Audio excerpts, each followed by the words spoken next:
প্ৰতিক্ৰিয়া আপুনি কি ক'ব আজিৰ দিনটোত? আজিৰ দিনটোত কি কওঁ, কা আমি নামানো। ৰাইজে যেনেধৰণে অসমবাসী ৰাইজে যেনেধৰণে কৈছে যে কা আমি নামানো, আমি ইমান সাংঘাতিক পলিটিচিয়ান নহয়, ভোটটোহে দিব জানো। গতিকে এনেকুৱা ক্ষেত্ৰত ৰাইজৰ লগত মই আছো, অসমবাসী ৰাইজৰ লগত আছো।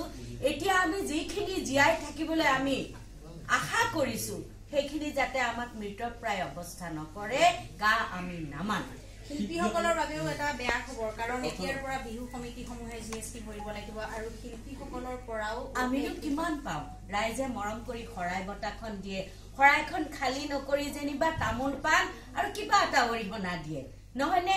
যে যিসকলে সাংঘাতিক কিবা পায় আৰু বছৰেকৰ বিহুটোত গোটেইখিনিয়ে আমি লগ লাগি মানুহখিনিয়ে আনন্দ উপভোগ কৰো, তাতো যদি এইবিলাক ব্যৱস্থা লয়, একনা একত্ববাদ আৰম্ভ কৰে, তেতিয়াহ'লে বেয়া পাম। ধন্যবাদ।